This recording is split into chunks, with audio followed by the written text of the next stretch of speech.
All right, everyone. Thank you for coming today. We're going to get started. As people may be calling in and people may be showing up, and all the attention will be up here because of the compelling presentation and webinar that we're going to be providing to you this wonderful Friday afternoon. So hopefully this training session is the only thing between you all and the weekend. My name is Mark Castiglione. I'm the Executive Director of the Capital District Regional Planning Commission, and we are pleased to be a partner in the development of this new regional indicators tool and website. Here with me is Eric Kranz. He is a project director for the Avail Lab at UAlbany, and they were responsible for building the tool and are going to be continuing to provide technical assistance services to the consortium members and working to improve the tool with us over time. So welcome and thank you again for your interest in the tool. This tool is really a function of a collaboration between a number of agencies, us here at the Capital District Regional Planning Commission, the Capital Region Chamber, the Community Foundation for the Greater Capital District, and the Capital District Transportation Committee. Again, the Avail Lab was tapped to construct the tool. The partners hope this tool will help cultivate a better understanding of our community's well-being over time by putting useful data at the fingertips of municipalities and nonprofit organizations. We hope this tool will also help cultivate a consensus around and help to identify what our region's key indicators are, and really facilitate a dialogue between regional stakeholders and philanthropic organizations to get them to look at the same indicators together. Finally, we want this to be a useful tool that will help you all in your day-to-day. Whether you're applying for a grant or completing some federal paperwork, we want to make sure you can find the data easily through this tool. So a bit of housekeeping. This session is being recorded for those of us, or for those folks who could not attend the session today. We hope that this recording will be useful for folks as they chance to have some time to dive into this tool. We plan to offer other trainings as interest dictates. We would also be more than happy to provide a higher level presentation to any of your organizations or boards of directors as we seek to really expand the reach of this tool and introduce this tool to more people and stakeholders throughout the region. Today we expect to explore a variety of questions provided by the audience in both person and online. Any questions that folks in the audience here at CDRPC give, we will repeat so that folks online can hear them, and then we'll address them. To minimize any unintended disruptions, those online will be on mute. We would ask that those folks online submit questions through the chat box, which is accessed by clicking on the icon that looks like a cartoon text bubble, which should be about halfway up your GoToMeeting interface. We will read the questions out loud to the folks in the audience so everyone can hear, and they'll be reflected on the recording. I'd like to stress that this tool is still a work in progress, and your questions today will be critical to making the tool better and more useful for everyone. We are in the process of finalizing a scope of work for improvements for 2020, and we feel that our users and all of you will help really inform that process and what investments that we make to improve this tool going forward. When you leave here today, we hope that you have a good understanding about the data this tool includes and how to use it and how to get the information that you're looking for. We also hope that you will leave inspired with ideas about ways to use this tool in your day-to-day work.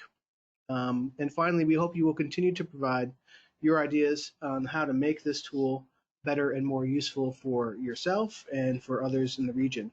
We strongly feel that the success of this tool is directly correlated to how it's used and how much it's used by people.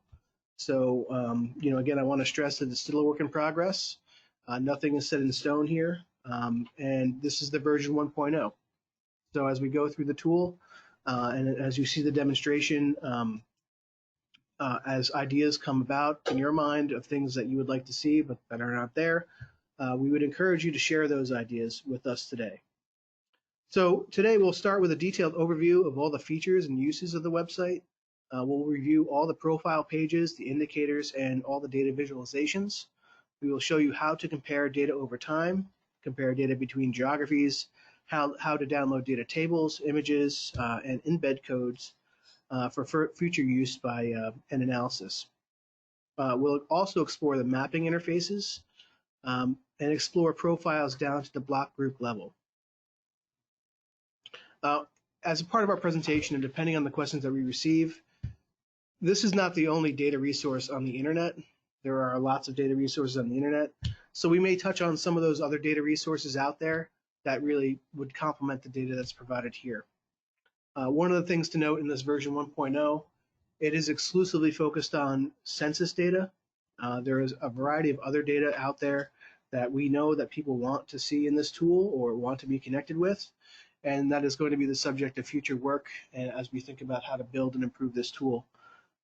So with that, it's my pleasure to introduce Eric Kranz, Project Director and the person responsible primarily for taking a very vague idea about some indicators project and turning it into this wonderful website. So Eric is going to take us through the tool and provide some of the information and training related to its use. So thank you. Thanks.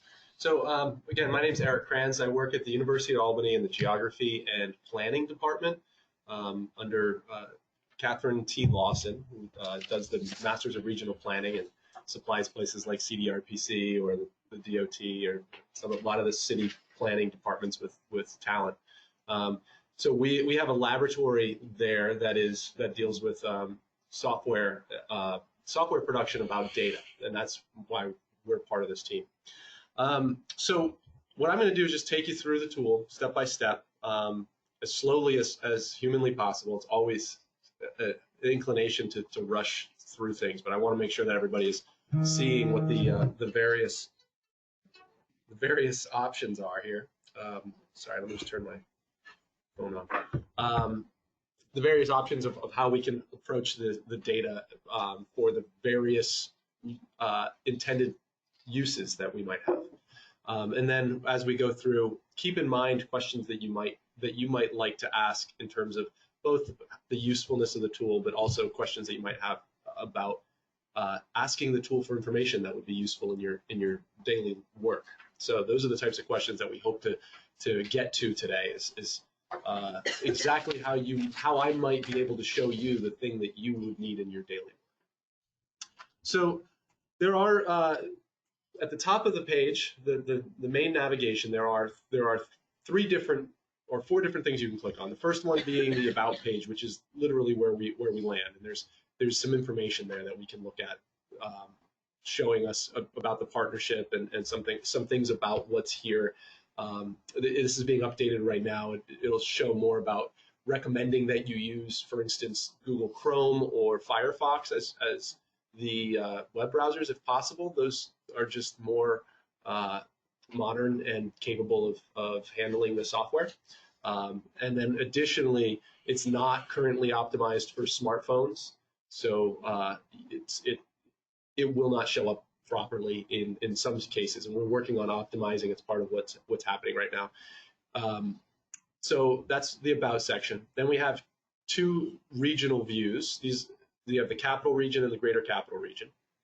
All this is going to do, these are both exactly the same type of page, but the Greater Capital Region versus the Capital Region is just the number of counties that we're including.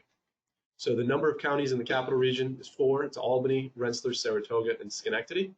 And when we go out to the Greater Capital Region, we add in Columbia, Greene, Warren, and Washington counties. And that really reflects the Regional Economic Development Council region geography. And if you ask us who makes that determination, what's the Greater Capital Region and what's the Capital Region, well, which is me and Eric, we just decided. Yes. And so when we click on either one of these, what we'll get, if we just click on the very top of it, right, we can go to the regional page. And now this regional page is going to show us, oops, sorry, moving faster than I expected.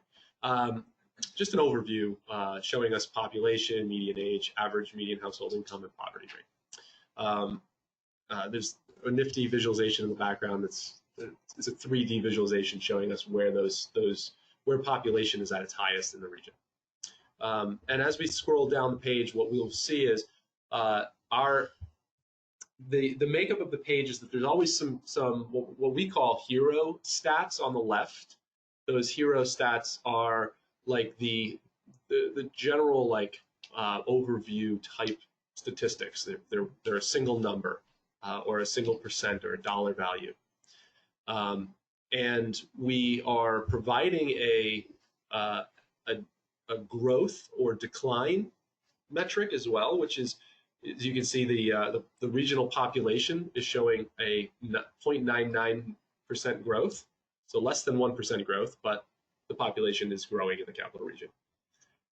We throughout are making determinations about which things, when they grow, are going to look green. Green is sort of like the indicator here is telling us that this is a positive thing for the region, and red is a negative thing. So some things don't have any correlation to positive or negative, and those things we're just not providing the growth decline with a color, right? Others we are, and those determinations are being made as we go through. So if there's some things that stick out that it seems confusing, why is this one showing us color? It's just, this is one of the things that we can take your input and feedback and remove those types of things from the tool.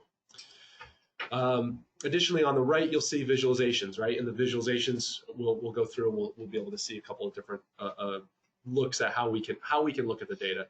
So for instance, when we're looking at population by county, we're seeing each of the counties here. Albany is this greenish color, Rensselaer is the orangish color, this bluish purple is Schenectady, and then this pink color here is Saratoga County.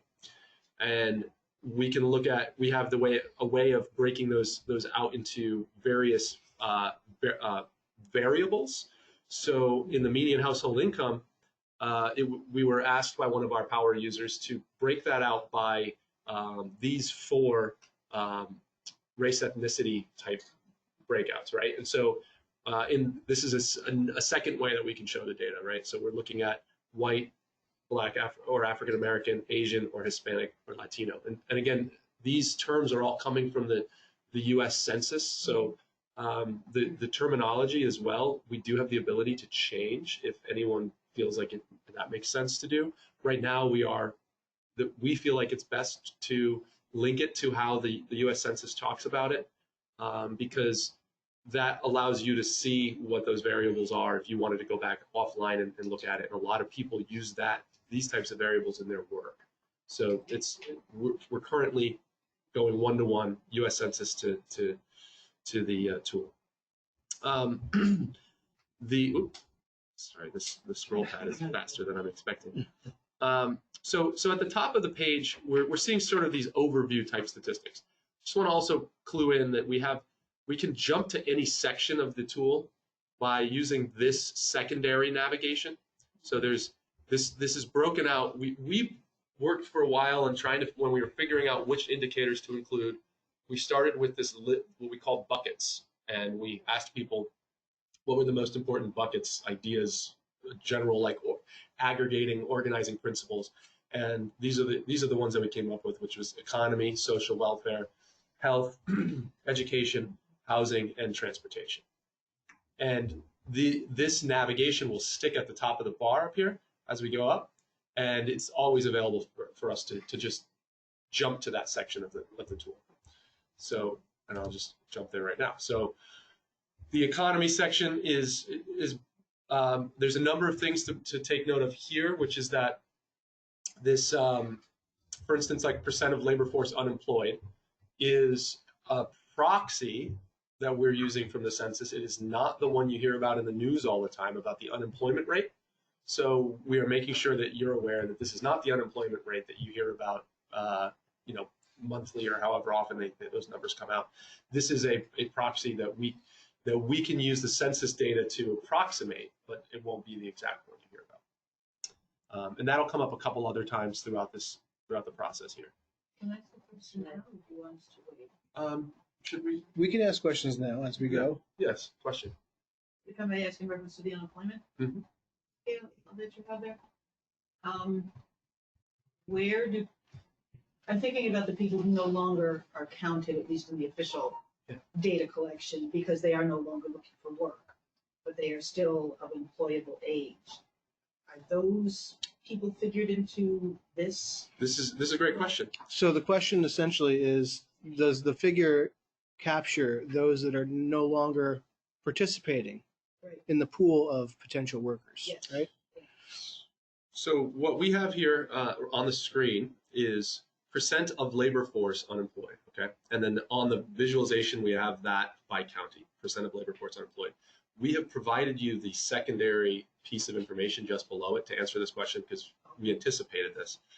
What you're seeing here is percent of population over 16 years old, the second one down. Percent of population over 16 years old that's not in the labor force, right? So we expect that everyone over 16, you know, it's unfortunate, like some of this includes the elderly, right? So that's, and there, it's not easy to just subtract that from there. Also, there's, you know, there's a lot of people that don't take part in the labor force by choice, right? But what this can do is this can show us that there, you know, even though there's a decline in the percent of labor force unemployed, there's a growth in the percent of our over 16 population that's not in the labor force. So, and it's showing us that we have a higher growth in that than we do in the decline in our percent of labor force unemployed. So in a sense, what you're asking is we hope what we're showing here is that those two numbers are somewhat connected, and it seems that more people have removed themselves from the labor force, and that might explain possibly where the decline comes from. And it's important to point out that the unemployment rate comes from the Bureau of Labor Statistics, and they have a calculation that this is just trying to get close to with the considerations that Eric was just talking about. Does that answer your question?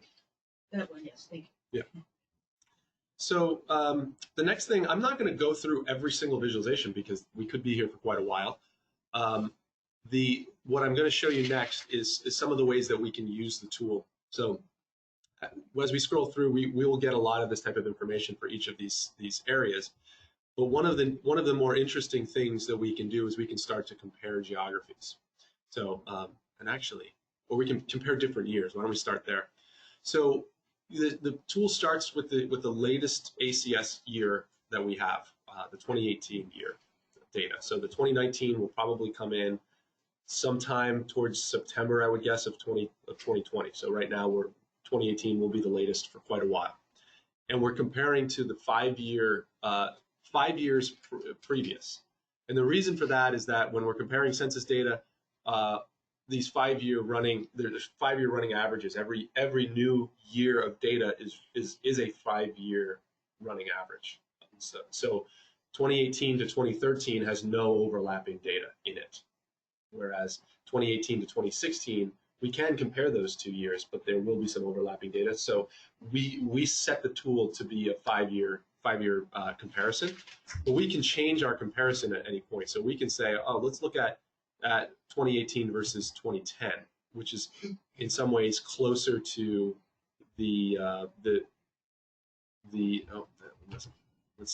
there are some bugs still too. Let's try what happens when we go to 20.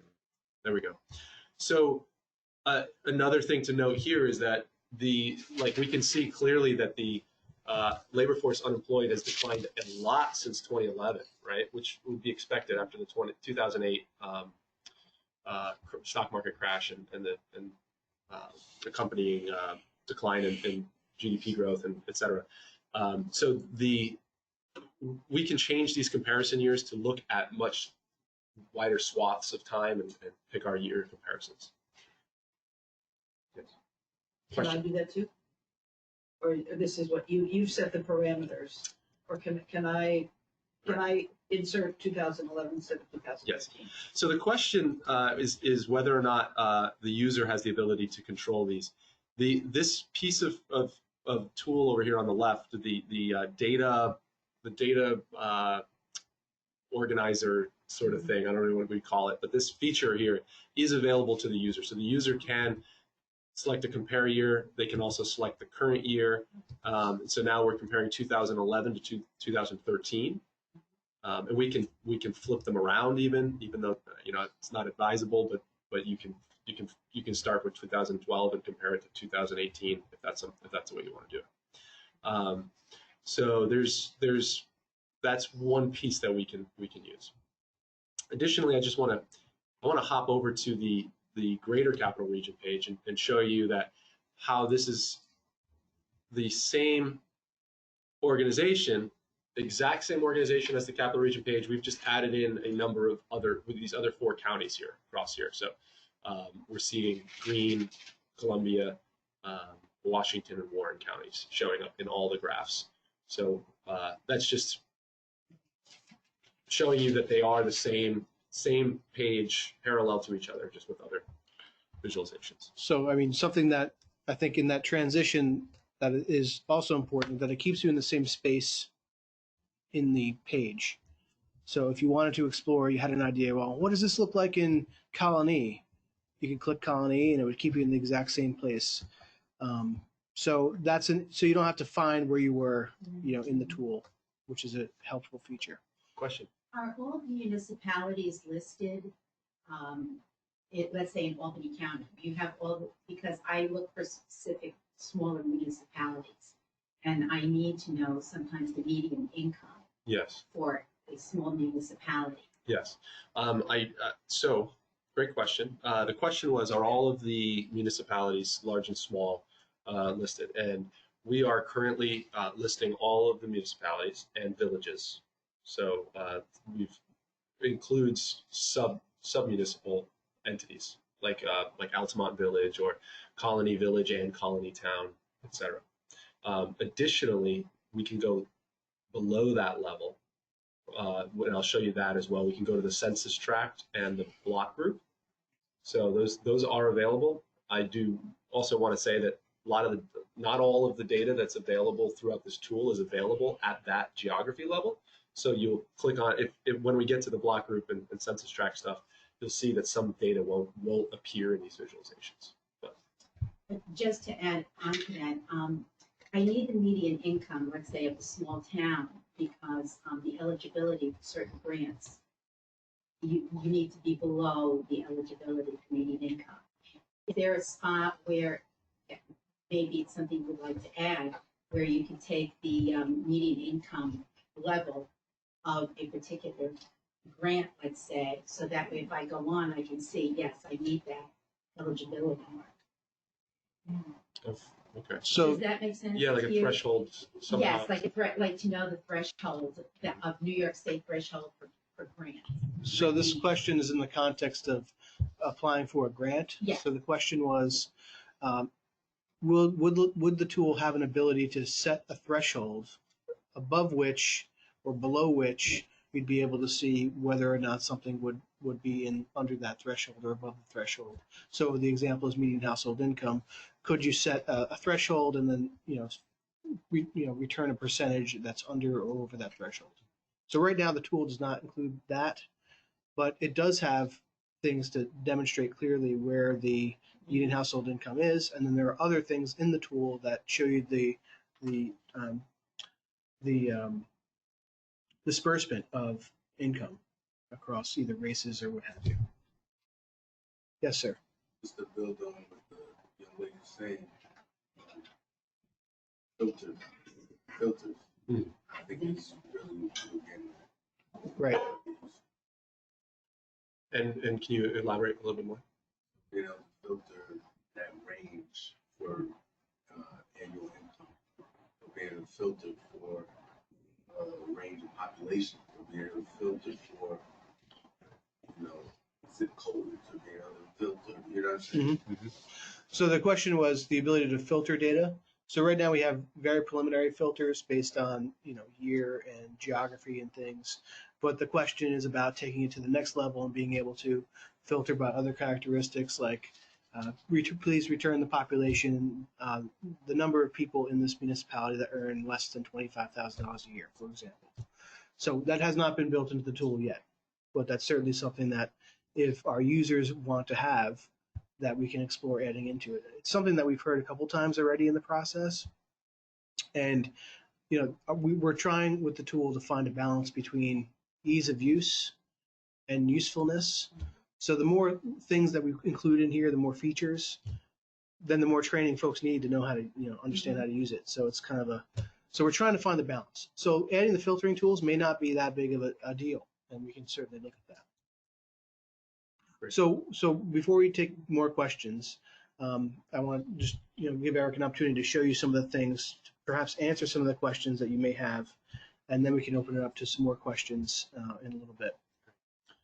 So unfortunately, one of the pushes we made today to the website has made this like the menu a little bit. It's thrown it off a little bit, unfortunately. But we do have a lot of municipalities. You can access them through this drop-down menu. So as we scroll over each one of these, we can scroll over the county, and then we're able to get the towns and villages associated with those counties. And that's one way to enter into those municipalities, right? So if I wanted to take a look at like Albany City or Altamont Village, Burntown, like it's all available in this way of going in. I went over here, actually. This is how I got to Albany City. Was I went into the search, and I just I wrote Albany City, and it comes up, or I could say Colony, and so I have Colony Town, Colony Village. So you can use the search mechanism to locate one of your communities as well. So we can say Colony Town, and again, one of the things that Mark mentioned is that we've decided to keep the tool so that it stays the same in the same place that you're in when you change your community. And the reason for that is that it you may want to see. I want to look at the median household income of Colony versus Albany City. There's a second way we can do this. So when we're looking at a single community, we can throw in a compare geography. The compare geography here is you're just doing the same thing we just did, which is selecting a community. And when we select the comparison community, we will be able to see the statistics from both of them side by side. So we're looking at Colony Town versus Albany City, and seeing that the median household income is drastically different here, but we can compare all of the visualizations at this point. So percent of vacant housing units by type. We have population by race we can look at, etc. And we're now comparing two geographies to each other. So that's a secondary capacity within the tool. What's that graph? This graph is what some people just call it a radar graph or a spider graph. It allows you to compare two things. So this is showing you the population, and it's showing you population per capita income. My apologies, by race. And so we're looking at how the disparities really, and then the disparity by. So the blue thing is Albany County or Albany City, and the red is Colony. So we're seeing the median or the per capita income by race, and it's just one type of visualization that somebody in our power user group suggested was a good use of this type of data. Additionally, I want to point out that on every page we have link outs to other programs that have data or have reports, etc. Useful mechanisms for understanding our region.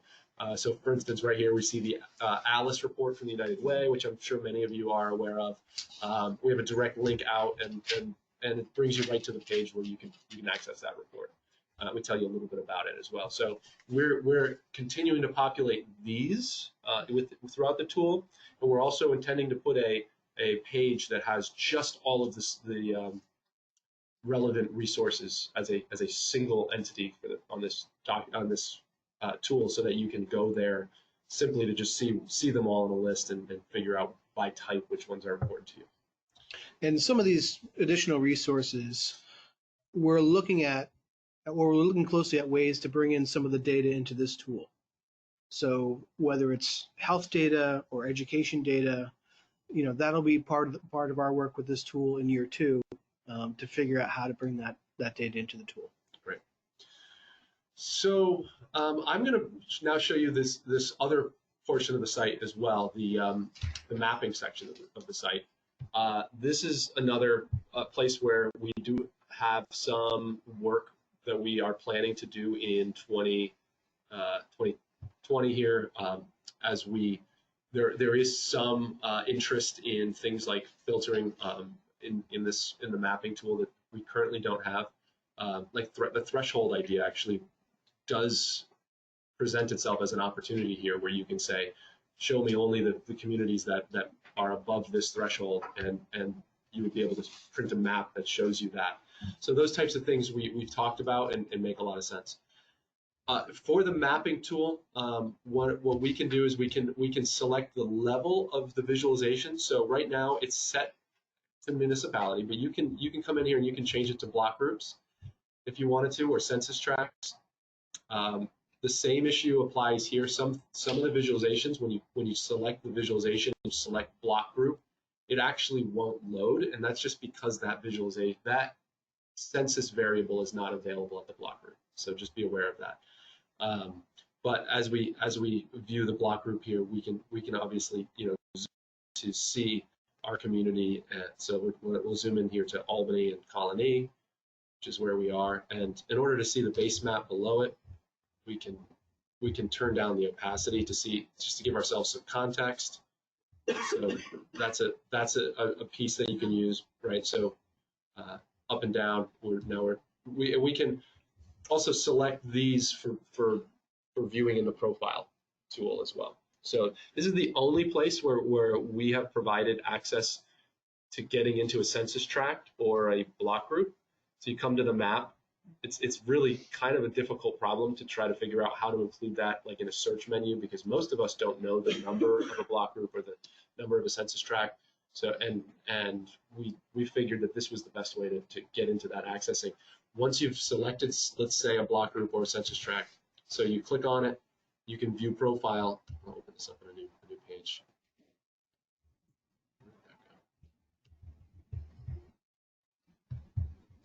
Second here. So this block group 1, right? If we know, if at some point if we know we like a certain, like looking into a certain block group, this is always going to be the same number for that block group. This is the block group number from the census. And if you wanted to come back to here, you can and probably should save the block groups that you're most interested in this way. Just take your URL and use it like that. So I will mention also that there is an overview map in each profile page. It's the first item in the profile page that shows you block groups. So one of the things that our stakeholders mentioned early on in the process was that they were interested in neighborhood data. So obviously people that live in a neighborhood don't know what census tract they're in. So we wanted to make sure that they were able to navigate and find census tract data so they could learn more about their neighborhood, which is why we have a base map so they can orient themselves with the streets and things. And it just, for us, it was really a question of overcoming the menu navigation challenge. Like how do you allow people to find the information that they want to know easily? And so this was our solution to that. So this allows you to just zoom in and take a look at what your block group, where it is in the city, and dive in. Same thing goes for census tracts. So when we change this over to census tracts, we're going to see that this is probably all. And there's a couple of census tracts here. So that block group is actually part of this entire census tract here, right? So we can select the same way. We can select that census tract. And most of the data in this tool is available at the census tract level. So when we go in to view this census tract, I think almost all organizations will have some amount of data here. All right, we have a couple questions in the backs. You, sir, and then the one in the back. Can you compare then a census tract or census block with the city or county? So you can do that, yes. And so if we select our comparison geography here, let's say we want to compare that to the city of Albany. We are now comparing that census group, now census tract, to the city of Albany.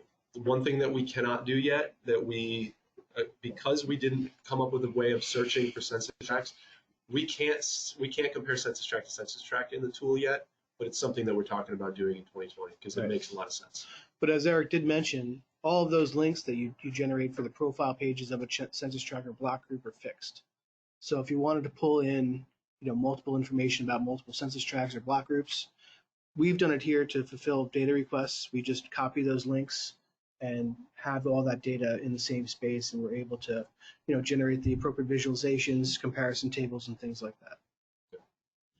So again, this is in the mapping tool. Oops. And in the back, Excuse me, I was over at Census and the census year. How long after this census is completed will the data uploaded to this tool? that really depends on the president. Just kidding. It's typically, well, this is going to be the first online census. So theoretically, that should make the process a little bit quicker. But usually they have preliminary numbers out, I believe, sometime in the spring of 2021. But then they release the final numbers sometime later in the following year of the census. So we will want to make sure that the decennial census numbers are, where they need to be before we update our tool with the decennial census numbers. Another complication with the decennial census, bringing it in, is that certain geographies change between decennial census. So, for example, they may redraw census tracts and block group boundaries, and so we will need to figure out a way to reconcile that information so we can relatively compare apples to apples across the different decennial census timeframes. I also want to point out that there are some other census variables we can map here. So we've only provided a handful at this point. We haven't been asked to provide many other ones, but if there are interests in various visualizations at the mapping level, feel free to send them our way, and we can plug them in to this collection. Some of these are like algorithmic. Some of them are one number over another, for instance, like a percent. Sometimes we have to take two variables and divide, or two variables and subtract, add, etc. So if you recommend types of ways of hashing out the data for a map, we can add those in on the back end fairly easily. You want to show them a 3D prison example? Yes, why not? So this is a fun one. In terms of exporting. I'm sorry? Exporting. Oh, yeah, we'll get to exporting. The best way to do that for some of this data is through the profile pages, and that's one of the things we can take a look at. So you can export the data table, so Excel. You can export an image of the graph, and you can export embed code. And so I could go over that in a couple minutes. So with all the layers, got its own thing. So for this mapping feature, that has not been perfected yet. So one of the things we're looking at in year 2 is the best way to build that out. Because again, it's even more, the issue of complexity, escalation of complexity for the mapping tool is even more acute than the profile pages. Because you get to a certain point with the mapping tool, and it's no different than using a regular GIS. And and when we get to that complexity threshold, we'd rather just have somebody call us or CDRPC to do the map. And so we're trying to address that. I think we can definitely get something that will allow people to export images of these maps, and hopefully we'll be able to get to something where they can embed the map that will be interactive, because that is something that other sites do now. Did you do something to add that navigation panel, or is it there automatically? Which one? The add a layer. Is it just always there, or did you do something to bring Oh it no, up? this that'll show up there. I don't know if we have. So there's this. So the question was, is the navigation panel there all the time? And the answer When is you yes. land on this page, yes. Okay. I think I was going to see if we do have another thing that's easy for us to add that I thought we had added to this, which is like the satellite imagery, so that you can actually see the streets, etc. It should be here. It's just not right now. It's not hard for us to add. It's a very simple thing. I thought that that's what this add layer was, but it's not. And that's something that we intend to bring into this tool. So I just wanted to show this. This is another interesting way that we can play around with the tool, is that this button up here turns on the 3D visualization. So we're able to see in the relative comparison of some of these. So when this was 2D, this Fort Antown and Cooksaki were both the same color, and you had to scroll over it to see the difference. As we zoom down lower here, we were when we were playing around with trying to understand what we have here in this tool, we started noticing that what we're looking at right now is percent of population with no high school diploma, and the Coxsackie census tract is off the map here, and we were trying to figure out what it was, and it took us a little while. We were in a meeting with our power user group, and somebody was able to figure out why that was, and it's because this is where the prison is. Yeah. And it's very stark when you see it that way. And it allows you to unpack comparisons. So, like as Eric pointed out, that a lot of these separations in the map, the chloropleth separations, the technical term, you don't see the differentiations between each category or each section. But using the 3D feature, you can see the differentiation between, in the same category. So So the next thing, the gentleman asked about how to do the exporting of the data. So great. The way that so every single visualization except for the hero stat visualizations have a view data, save image, and share embed, meaning that you can. And when I click on this, the menu stays here. So if you click on view data, you can gain access to all three of these anyways, right? So save image or share embed, right? And so these are typical iframes. So you can use this in your website basically. This is for HTML or JavaScript. So these are and if you have people that work with you in your various organizations that know anything about software programming or are upkeeping your website, doing website design for you, that they can take any one of the images that you feel are really important and put them on your site for you. And now if you do use the embed code, the visualizations remain dynamic, correct? Mm-hmm. So they still keep all the functionality. It's not just a static image. They maintain all the functionality they have on this website. And the statistical information that's included with the image is also included, not just the image itself. Well, I'll let Eric answer the question. The question was, is the statistical information next to the image included in the embed itself? I'm going to show you the what you're going to end up seeing. I think that quote gets lost. So one of the things that what it really is doing is we've just created a website that is only the so it's the website that's only that image. So this, oops, unfortunately that's not. Okay, well, I wanted to be able to show you. I get what it does is takes this. So if this is the thing that we're sharing, it's going to share this entire piece with the legend and the image exactly how it is here. And what Mark was saying is that you can still scroll over it and get the hover like this. So it's basically created a single website out of this one image that's a full screen width, and that's how we move it into your wherever you're going to move it, basically. So there, and the other thing that I didn't that I passed over real quick is that you can download data. You can download filtered or unfiltered data. That just means that you can say, this is what you're going to get. You're going to get county, block group, and population. That's the information you're going to get for this one piece if you download. There's other ones that have more data involved, like other visualizations where you'll get, something like this one will have a lot more information in it. And so your CSV or Excel file will have all of this information in it for this one thing when you download it. You can add a filter as well if you choose that just says I only want to see X, Y, and Z. So if I want to select year and add this, that's not working for me either. But we're finding bugs on a regular basis, so this is a bug. But this is also once this bug is addressed, to your point, this is the next level. If you want to do additional analysis and find population and set thresholds, I think this tool would offer that ability.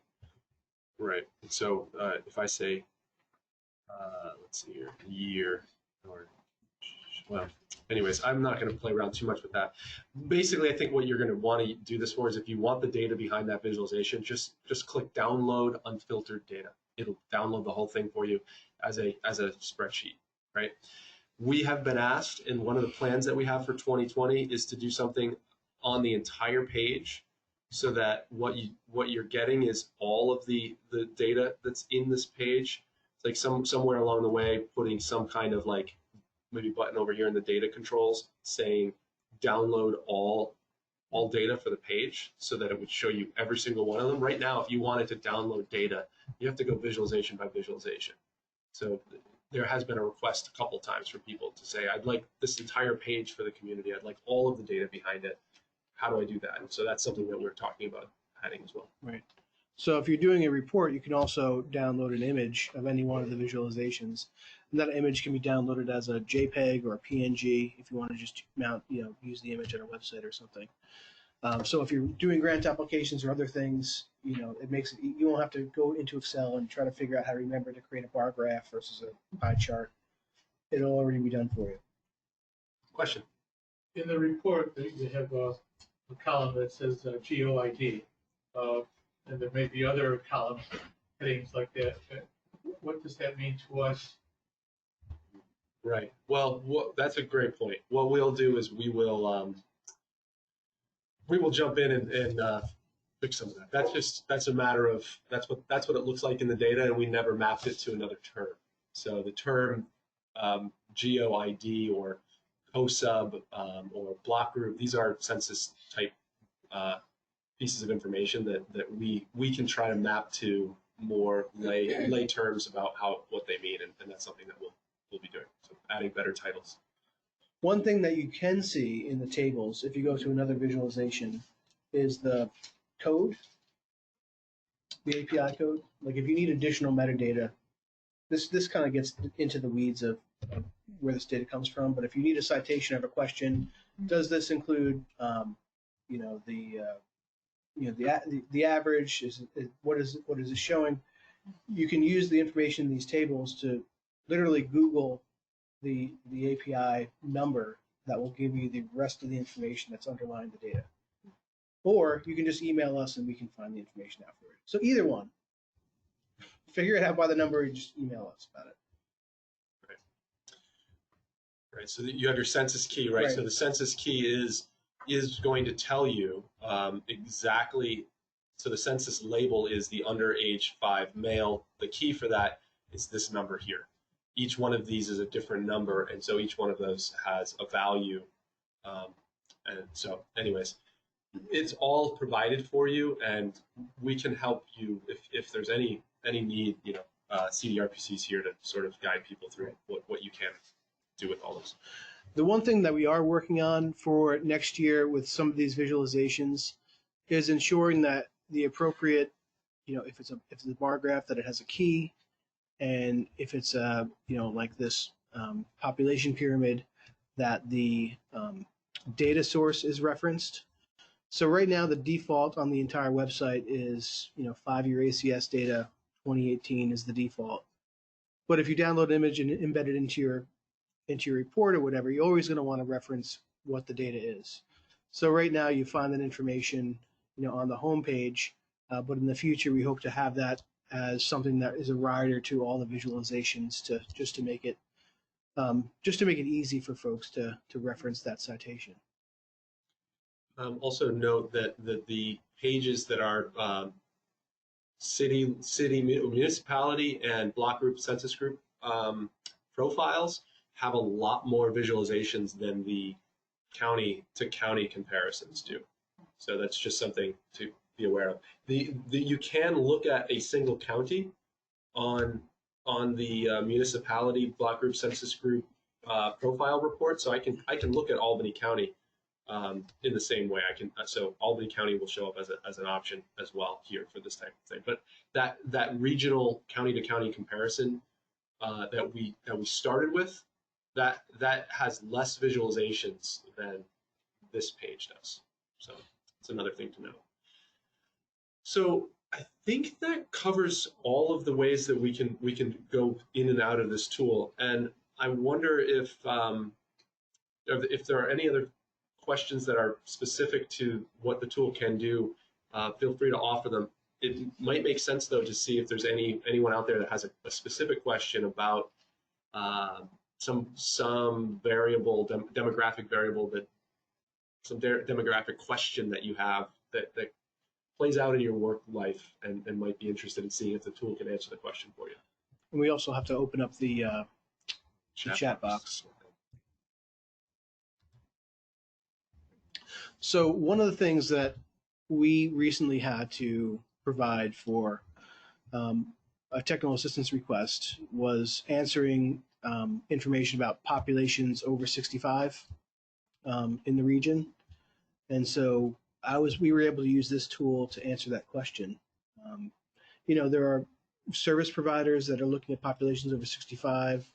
There are organizations that are focused on extending the independence of older populations in our municipalities. So the question was, where were the most, the population over 65, where was that prevalent? And we were able to use the mapping feature of this tool to identify, an area in the city of Albany, for example, that's what they call a naturally occurring retirement community. And it was relatively easy for us to be able to filter the information and then generate an entire profile for that page. So identifying based on one variable, which is the population over 65, and then being able to generate an entire profile page that describes all these other things that tell you the story of that census tract. It was very helpful to the person that reached out to us because they wanted to get a better understanding of, okay, where are the older population, where are they living, and then what are the other characteristics? Do they own their homes? How old are their homes? What are the median household income? Are they participating in public assistance programs and things like that? So you can see the census tract as Eric zooms in the city of Albany.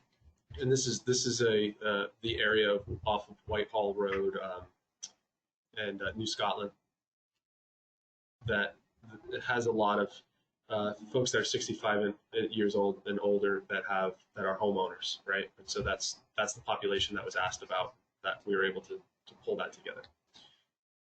And there was a woman, the woman in the back here. You had a question that you.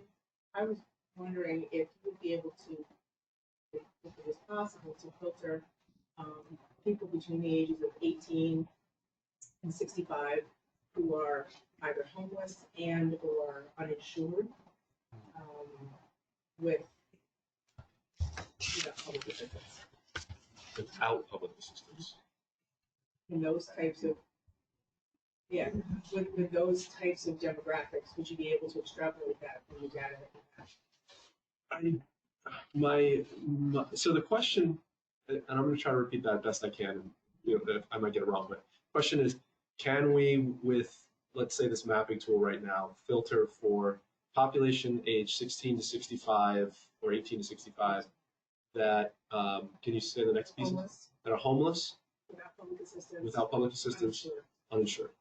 So each one of those we can separately, some of those we can separately show. I'm not sure if we can show all of them. The problem with showing them simultaneously is that you may be double counting people, and the census is not. My understanding is that the census doesn't have a variable that is going to cover all of those items simultaneously. But what we can do is we can show you a map that shows you, the block group or census groups, census tracts that have the highest level of uninsured. I know we can do an uninsured 16 to 60 or 18 to 65, and I think we can do homeless 18 to 65. It's just I have to consult what we can put in here. So similarly to the older population homeowners question, is that if you identify the first variable, which is the population range or uninsured, you can find the census tract with the most uninsured people. And then you can break that open with this profile and see the characteristics of the population in that census tract. So, and I'll show you that in this tool we already do have. So one of the things that that we are showing here, I think it's in the social welfare section. We have poverty status by sex by age. There is you asked about health insurance, maybe, right? That's one of them. Age by disability, status by health insurance coverage. So we can see, things like 65 years and over, no disability, no health insurance coverage. We can see 19 to 64, no disability with health insurance coverage, with public health coverage. So there's a number of different items in this visualization that we can use. Any one of these that show up here, or any combination of them, we can move over into the mapping tool so that you can then see it in the map. And that's one of the things that I mentioned earlier, is that we're on an ask for that. If there's things that you want to see on the mapping tool, we're happy to bring those over from out of here and into there. We haven't fully investigated the use of the mapping tool in this way. Right. And what's in here reflects the input, of my staff, the stakeholders. We have a group of power users that have been advising this. But what really is going to shape the tool is people telling us what they need and us including it in the tool. Question? Are you going to add anything on the environment on there? Like, I'm thinking mapping tool would be a nice thing for the environment. Mhm. Toxic areas, water has become an issue. I mean, our environment is becoming more and more of an issue. So I see myself writing grants that address certain things. The question is about environmental Yeah. variables. Yeah. And so the data that we're currently using, the census data, is not necessarily a good source for that. However, I will say that CDRPC as an organization has funding to provide technical assistance services for a variety of things related to water quality, clean energy, pollution, and we may already have some of these maps done for you. We have more than 50 GIS maps that were recently updated that paint a picture of a variety of things, from population characteristics that we can generate with this tool, to soil conditions, to water quality, aquifer, things like that. So this tool for CDRPC, for a lot of the services that we provide, is an introduction. And if you need other assistance related to mapping or environment, other things that are not included in this tool, chances are we can help you out otherwise.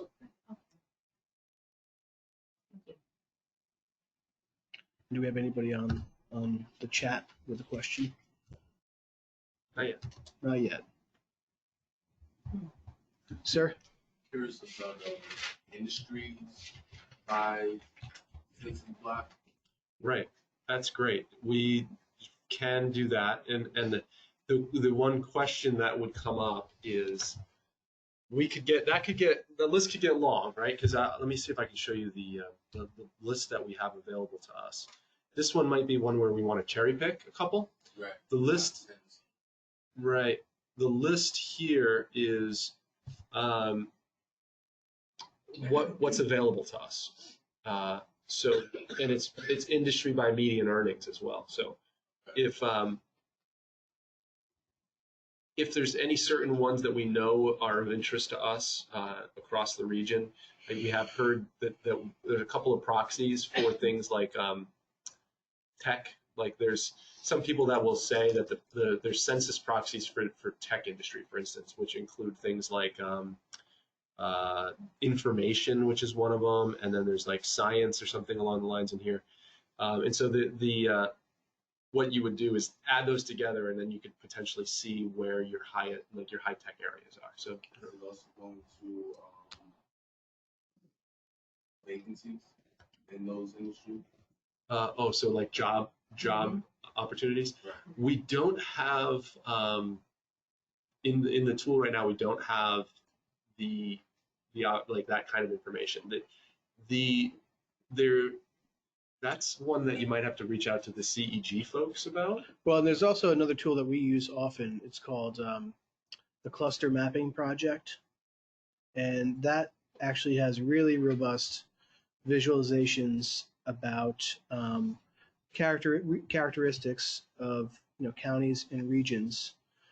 Economic data, I think, is the best at sort of the MSA level, and the cluster mapping website shows you with a graduated symbol map the connections between industries. It also shows you the proportionate share of each industry in your region, how that compares to other regions in terms of whether it's above the average, below the average, and whether it's trending up or down. So, I mean, there's a lot packed into the question, and that's an example of there's this other tool out there that's doing it much better than we could do with this tool, in our best day. The cluster, I've played around with the cluster mapping thing. It's a thing that you could get into for quite a while on any given day.